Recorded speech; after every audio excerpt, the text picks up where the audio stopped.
সিয়ামের কিছু শর্ত রয়েছে, কিছু রোকন রয়েছে এবং সিয়াম ভঙ্গের কিছু কারণ রয়েছে। এই তিনটি পয়েন্ট নিয়ে আলোচনা করব। প্রথমত, সিয়ামের কিছু শর্ত রয়েছে, সিয়ামের কিছু পূর্ব প্রস্তুতিমূলক কিছু অত্যাবশ্যকীয় করণীয় রয়েছে, সেগুলিকেই শর্ত বলা হয়। সেগুলি ব্যতীত আমাদের সিয়াম কবুল হবে না। পাশাপাশি রোকন বলা হয়, সিয়ামের আভ্যন্তরীণ কিছু কার্যক্রম রয়েছে, সেগুলি ব্যতীত আমাদের সিয়াম কবুল হবে না। এরপর পাশাপাশি কিছু কারণ রয়েছে, কিছু আমল রয়েছে, যে আমলগুলি করলে আমাদের সিয়াম ভঙ্গ হবে। আবার কিছু কারণ রয়েছে যে আমলগুলি করলে আমাদের সিয়াম ভঙ্গ হবে না, কিন্তু আমাদের দেশে প্রচলিত রয়েছে সিয়াম ভঙ্গ হবে। তো ইনশাল্লাহ এই কয়েকটি পয়েন্ট নিয়ে আলোচনা করব। প্রথমত, সিয়াম শর্ত হওয়ার পিছনে প্রথম কারণ হলো মুসলিম হতে হবে। কোনো ব্যক্তি যদি কাফের হয়, মুশরিক হয়, মুনাফিক হয়, সেই ব্যক্তির সিয়াম আল্লাহ তাআলার দরবারে কবুল হবে না। মহান রব্বুল আলামিন বলেন, ওয়ামা মানাহুম আন তুকবালা মিনহুম নাফাকাতুহুম ইল্লা আন্নাহুম কাফারু বিল্লাহি ওয়া বিরাসূলিহি। তাদের পক্ষ থেকে তাদের দান কবুল করা হয় না শুধুমাত্র এই কারণে যে তারা আল্লাহ এবং আল্লাহ রসুলকে অস্বীকার করে, আল্লাহ এবং আল্লাহ রসুলের উপর কুফরি করে, অস্বীকার করে, আল্লাহ এবং আল্লাহ রসুলকে মানে না, ইসলামে প্রবেশ করে নাই। এই কারণে তারা যতই দান করুক তাদের এই দান কবুল করা হবে না। মক্কার কুরাইশরা তারা হাজিদের পিছনে অনেক অর্থ ব্যয় করত, তাদেরকে খাবার খাওয়াতো, এরপর জমজম পানি তুলে তাদেরকে পান করাতো। এগুলি কোনো কিছুই আল্লাহ তাআলার দরবারে কবুল হবে না যতক্ষণ পর্যন্ত না তারা ইসলাম গ্রহণ করে মুসলিম হয়। তাহলে মুসলিম হওয়া এটা হলো প্রথম শর্ত।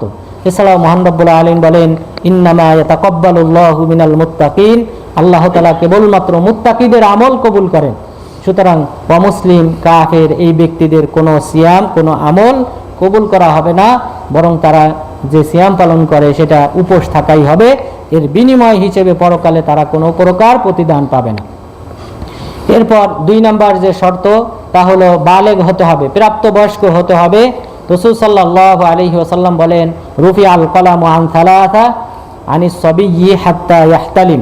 3 শ্রেণী ব্যক্তি থেকে কলম তুলে নেওয়া হয়েছে। তার মধ্যে এক শ্রেণী ব্যক্তি হলো শিশু, বালক, যতক্ষণ পর্যন্ত না সে প্রাপ্তবয়স্ক হয়।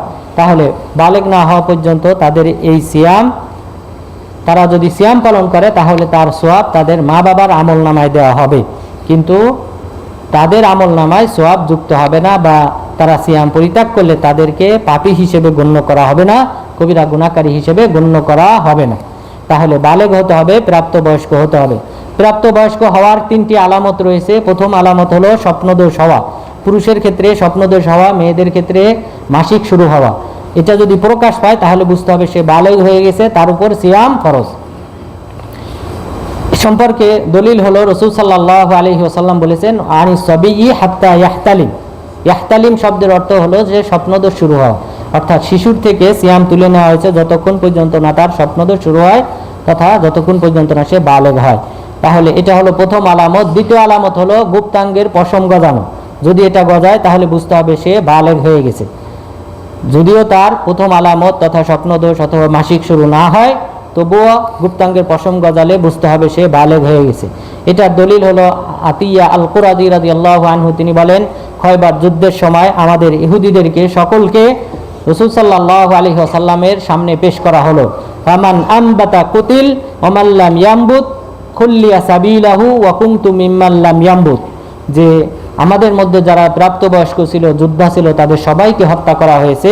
আর প্রাপ্তবয়স্ক যদি কোনো সময় সন্দেহ হতো যে এই ব্যক্তি প্রাপ্তবয়স্ক হয়েছে কিনা, তখন তাকে চেক করা হতো। গুপ্তাঙ্গে যদি পশম গজাতো তাহলে তাকে হত্যা করা হতো, আর গুপ্তাঙ্গে পশম না গজালে তাকে হত্যা করা হতো। আর আমি তাদের মধ্যে একজন যাদের পশম সেই সময় গজায়নি। এই কারণে আতিয়া আল কুরাদি রাদিয়াল্লাহু আনহুকে ছেড়ে দেওয়া হয়েছিল, পরবর্তীতে তিনি ইসলাম গ্রহণ করেছেন। তো তাহলে এটা হলো একটা আলামত বালেগ হওয়ার। এরপর 3 নম্বর আলামত হলো 15 বছর হওয়া। যদি পূর্বের এই 2টি আলামতের কোনোটাই প্রকাশ না পায়, কিন্তু বয়স 15 বছর হয়ে গেছে, বুঝতে হবে সে বালেগ, সে প্রাপ্তবয়স্ক, তার উপর সিয়াম ফরজ। এটার দলিল হলো আব্দুল্লাহ ইবনে ওমর রাদিয়াল্লাহু আনহু, তিনি বলেন, আমাকে উহুদ যুদ্ধে পেশ করা হয়, উহুদ যুদ্ধে আমাকে ফিরিয়ে দেওয়া হয়। কয়েকজন সাহাবীকে অপ্রাপ্তবয়স্ক হওয়ার কারণে তাদেরকে ফিরিয়ে দেওয়া হয়। তার মধ্যে আব্দুল্লাহ ইবনে ওমর রাদিয়াল্লাহু আনহু, উসামা ইবনে যায়েদ, এছাড়াও যায়েদ ইবনে সাবিত, এই সকল সাহাবাদেরকে ফিরিয়ে দেওয়া হয়, যুদ্ধে অংশগ্রহণের অনুমতি দেওয়া হয় না। আব্দুল্লাহ ইবনে ওমর রাদিয়াল্লাহু আনহু বলেন, আমার বয়স যখন 15 বছর হয় খন্দক যুদ্ধে, তখন রাসূল সাল্লাল্লাহু আলাইহি ওয়াসাল্লাম আমাকে যুদ্ধে অংশগ্রহণের অনুমতি দেন। এটা ছিল তার প্রথম যুদ্ধ। তাহলে এই যে হাদিস যে 15 বছর হওয়ার পর আমাকে যুদ্ধের অনুমতি দিয়েছেন, অর্থাৎ 15 বছর হলে সে বালেগ। ওমর ইবনে আব্দুল আজিজ রাহিমাহুল্লাহ তিনি এই হাদিসটি বর্ণনা করার পর তিনি বলেছেন, হাদা হুয়াল হাদ্দু বাইনা সগীর ওয়াল কাবীর, এটাই হলো সীমারেখা ছোট এবং বড় ব্যক্তির পার্থক্য করার জন্য। অর্থাৎ 15 বছরের কম হলে তাকে অপ্রাপ্তবয়স্ক হিসেবে গণ্য করা হবে, 15-এর উপরে হলে তাহলে তাকে প্রাপ্তবয়স্ক বালেগ হিসেবে গণ্য করা হবে এবং সেই ব্যক্তির উপর সিয়াম ফরজ। এরপর 3 নম্বর শর্ত, যেই শর্ত ব্যতীত সিয়াম কবুল হয় না, তা হলো যে আকলবান হতে হবে, বিবেকবান হতে হবে। পাগল হলে তার উপর সিয়াম ফরজ না। ওই হাদিসে রাসূল সাল্লাল্লাহু আলাইহি ওয়াসাল্লাম বলেছেন, 3 ব্যক্তি থেকে কলম তুলে নেওয়া হয়েছে, ওয়ানিল মাজনুন হাত্তা ইয়াকিল, পাগল থেকে কলম তুলে নেওয়া হয়েছে, তার আমল নামায় ভালো মন্দ কোনোটাই লিপিবদ্ধ করা হয় না যতক্ষণ পর্যন্ত না সে তার বিবেক ফিরে পায়। তাহলে বিবেক ফিরে পেলে, মূলত বিবেক থাকার কারণেই কিন্তু আমাদের উপর এই যে আহকাম, সালাত আদায় করা, সিয়াম পালন করা, হজ করা, উমরা করা, যাকাত দেওয়া, এই আহকামগুলি আল্লাহ তাআলা আমাদের বিবেক থাকার কারণেই কিন্তু ফরজ করেছে। যাদের উপর বিবেক নেই সেই ব্যক্তি আর ওই পশুর মাঝে কোনো পার্থক্য নেই, কারণ সে ভালো মন্দ বুঝতে পারে না, পার্থক্য করতে পারে না, সুতরাং তাদের উপর আহকাম না, এই বিধিবিধান না। তো সুতরাং বিবেকবান হতে হবে, তাহলে তার উপর এই সিয়াম ফরজ। এরপর 4 নাম্বার যে শর্ত, তা হলো আইয়াকুনা মুকিমান, মুকিম হতে হবে, স্ব অঞ্চলে অবস্থানকারী হতে হবে। যদি সে সফররত অবস্থায় থাকে তাহলে তার উপর সিয়াম ফরজ না, সে সফর শেষ করার পর পরবর্তী সময়ে এই সিয়ামটা পালন করবে। এরপর 5ম শর্ত হলো যে সুস্থ হতে হবে। অসুস্থ রোগী হলে তার উপর সিয়াম ফরজ না, সে যখন সুস্থ হবে তখন এই সিয়ামগুলি কাজা করবে। মহান রব্বুল আলামিন এই 2টি পয়েন্টের ব্যাপারে বলেন, ফামান কানা মিনকুম মারিদান আও আলা সাফারিন ফাইদ্দাতুম মিন আইয়ামিন উখর, তোমাদের মধ্যে কোনো ব্যক্তি যদি অসুস্থ হয় অথবা যদি সফররত অবস্থায় থাকে তাহলে সে অন্য সময়ে সিয়াম পালন করবে। ইউরিদুল্লাহু বিকুমুল ইউসর ওয়ালা ইউরিদু বিকুমুল উসর, আল্লাহ তাআলা তোমাদের উপর সহজ করতে চান, কঠিন করতে চান না। এই কারণে অসুস্থ রোগী, পাশাপাশি মুসাফির ব্যক্তি, সফর করার কারণে কষ্ট শিকার হয়, এই সকল কারণে আল্লাহ তাআলা তাদের উপর হালকা করেছেন। তারা যখন এই সফর শেষ করবে, তাদের অসুস্থতা যখন দূর হবে, তখন তারা সিয়াম পালন করবে। এরপর 6 নাম্বার শর্ত হলো, এটা গুরুত্বপূর্ণ এবং এই মাসালাটা আমাদের সকলেরই জানা আবশ্যক, সেটা হলো আইয়াকুনা কাদিরান, সক্ষম হতে হবে। যদি অক্ষম হয় তাহলে তার উপর সিয়াম ফরজ না। যেমন অক্ষম ব্যক্তির মধ্যে অতি বার্ধক্যের কারণে 80 বছর 100 বছর, কিন্তু তার পক্ষে সিয়াম পালন করা সম্ভব না, এই সকল ব্যক্তির উপর সিয়াম ফরজ না। এরপর অথবা এমন অসুস্থ হয়ে গেছে যে সুস্থ হওয়ার আর কোনো সম্ভাবনা নেই, বিছানায় পড়ে গেছে, ক্যান্সার দ্বারা আক্রান্ত, সুস্থতার সম্ভাবনা একদম নেই, তাহলে সেই ব্যক্তির উপর সিয়াম ফরজ না। তবে সেই ব্যক্তিদের ক্ষেত্রে নিয়ম হলো, যদি তাদের সামর্থ্য থাকে তাহলে তারা ফিদিয়া প্রদান করবে। মহান রব্বুল আলামিন বলেন, ওয়ালাল্লাযীনা ইউতিকুনাহু ফিদিয়াতুন তুআমু মিসকিন, যাদের সামর্থ্য রয়েছে তারা ফিদিয়া প্রদান করবে, তাহলেই তাদের সিয়াম আদায় হয়ে যাবে। এই আয়াতটা মানসুখ হয়ে গেছে, রহিত হয়ে গেছে, বাতিল হয়ে গেছে পরের আরেকটি আয়াত দ্বারা, ফামান শাহিদা মিনকুমুশ শাহরা ফালিয়াসুম, তোমাদের মধ্যে কেউ যদি রমজান মাসে জীবিত থাকে তাহলে সেজন্য সিয়াম পালন করে। আর আগের আয়াতে ইসলামের প্রথম পর্যায়ে এই বিধানটা চালু ছিল যে যদি কোনো ব্যক্তির আর্থিক সামর্থ্য থাকে সে সিয়াম পালন না করে ফিদিয়া দিলে আদায় হয়ে যেত। এই আয়াতটা বাতিল করে দেওয়া হয়েছে পরের আয়াতের মাধ্যমে, যে না, এখন থেকে যে ব্যক্তি জীবিত থাকবে সেই সিয়াম পালন করবে। রমজান মাসে জীবিত থাকলে তাকে সিয়াম পালন করতে হবে, ফিদিয়া দিলে তার পক্ষ থেকে আদায় হবে না। তবে এই আয়াতটা আংশিক মানসুখ হয়েছে, আংশিক রয়ে গেছে। আব্দুল্লাহ ইবনে আব্বাস রাদিয়াল্লাহু আনহু তিনি বলেছেন, এই আয়াতটা রহিত হয় নাই সেই সকল ব্যক্তিদের ক্ষেত্রে যে সকল ব্যক্তিরা সিয়াম পালন করতে অক্ষম, যারা চিরস্থায়ীভাবে অক্ষম হয়ে গেছে, তারা ফিদিয়া আদায় করলে তাদের সিয়াম আদায় হয়ে যাবে। ফিদিয়ার পরিমাণ কতটুকু? আব্দুল্লাহ ইবনে আব্বাস রাদিয়াল্লাহু আনহু তিনি বলেছেন, নিসফু সা, অর্ধ সা সমপরিমাণ খাদ্যদ্রব্য দিতে হবে।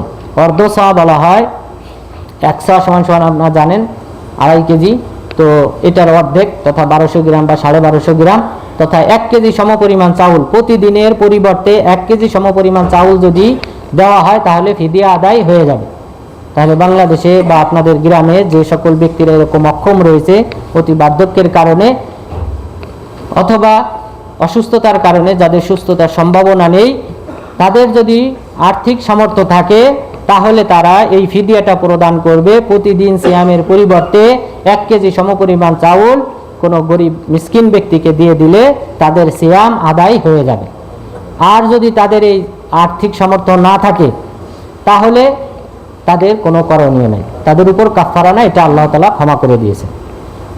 তো তাহলে যে 6 নম্বর শর্ত আমরা জানলাম, সক্ষম ব্যক্তি হতে হবে, অক্ষম ব্যক্তি হলে তার উপর সিয়াম ফরজ না।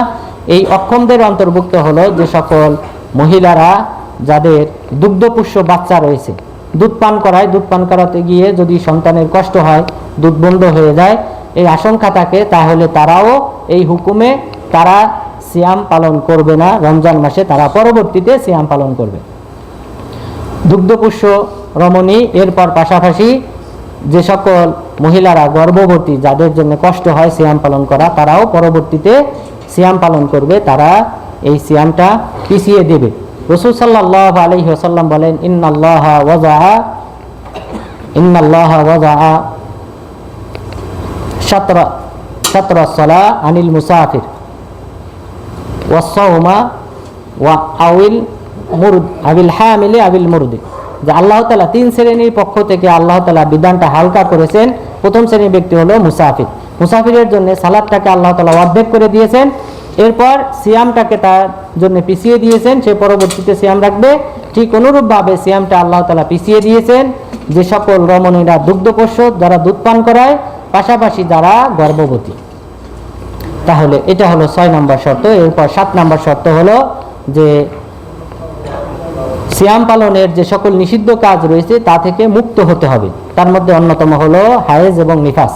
হায়েজ এবং নিফাস থেকে মুক্ত হলে তখনই রমণীরা সিয়াম পালন করতে পারবে। হায়েজ এবং নিফাস অবস্থায় তারা সিয়াম পালন করতে পারবে না, কারণ রাসূল সাল্লাল্লাহু আলাইহি ওয়াসাল্লাম বলেছেন, আলাইসা ইদা হাজাত লাম তুসাল্লি ওয়া লাম তাসুম, মহিলারা কি যখন তাদের মাসিক শুরু হয় তারা তো সিয়াম পালন করে না, সালাত আদায় করে না, কিন্তু খাওয়ারেজরা তাদের মেয়েদেরকে বাধ্য করে এই মাসিক চলা অবস্থায়, নিফাস চলা অবস্থায় সিয়াম পালন করতে, নাউযুবিল্লাহ।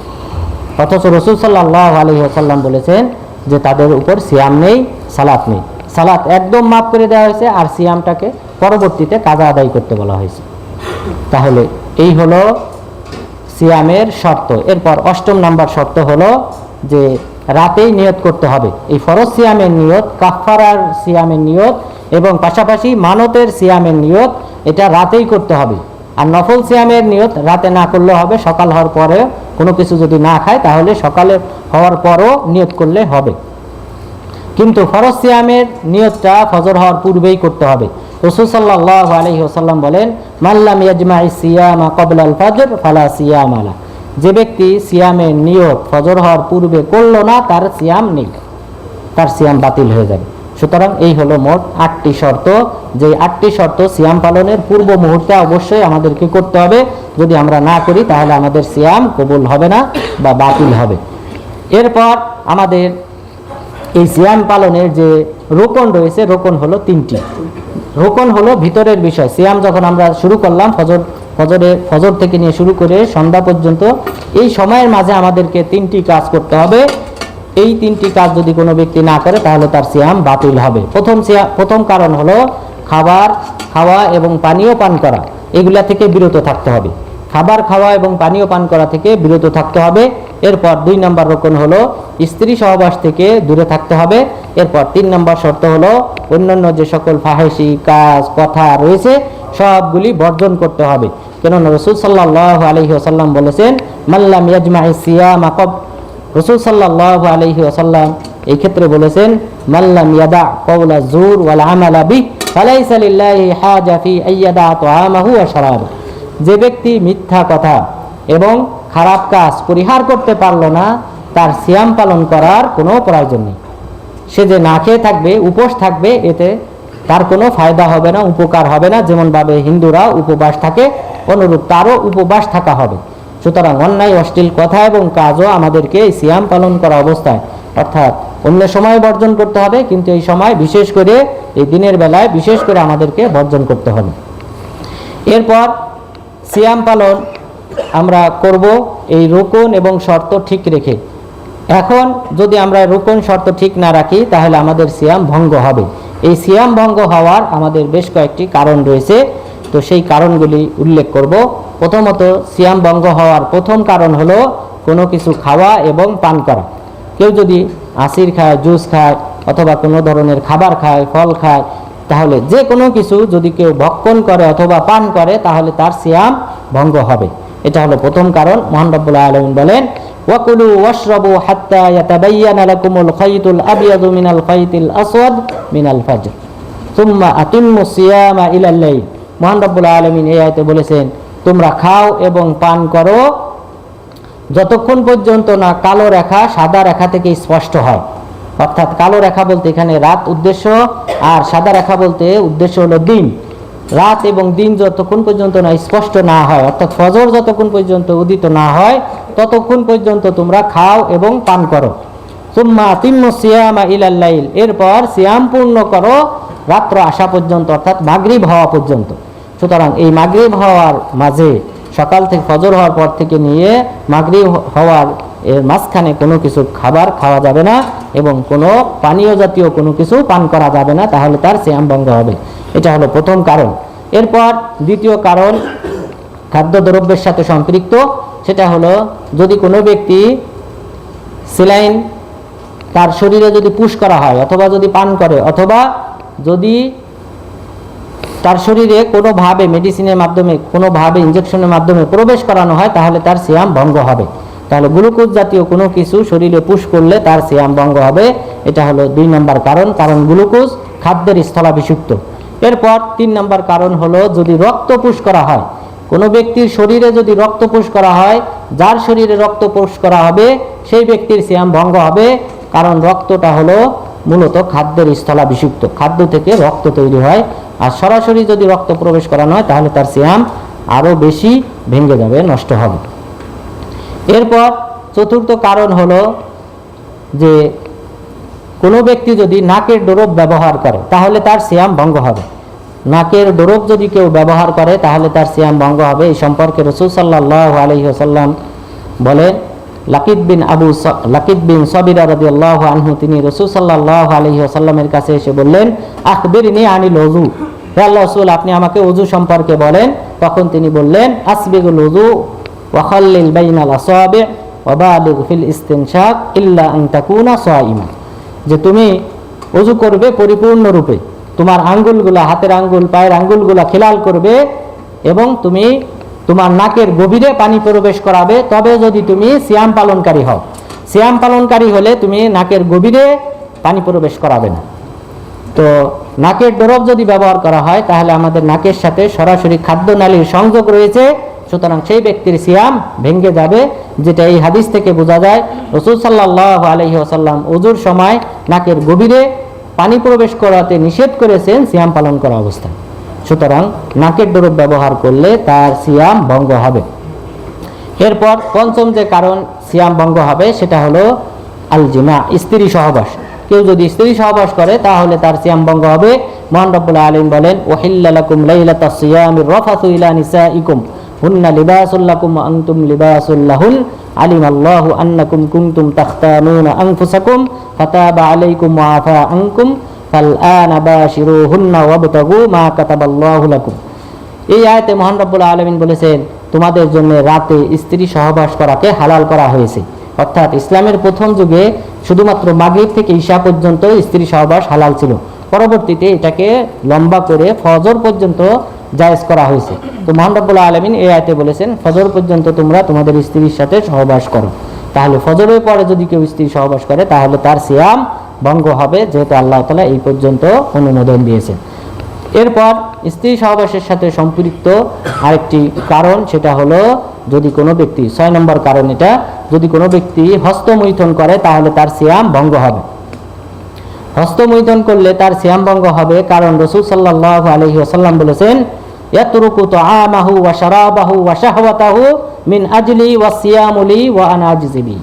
আল্লাহ তাআলা বলেছেন হাদিসে কুদসিতে যে বান্দা সিয়াম পালন করে, আর এই সিয়াম পালন করতে গিয়ে সে তার খাদ্য পানীয় এবং স্ত্রী সহবাস তথা তার পুরোবৃত্তিকে পরিহার করে, বর্জন করে।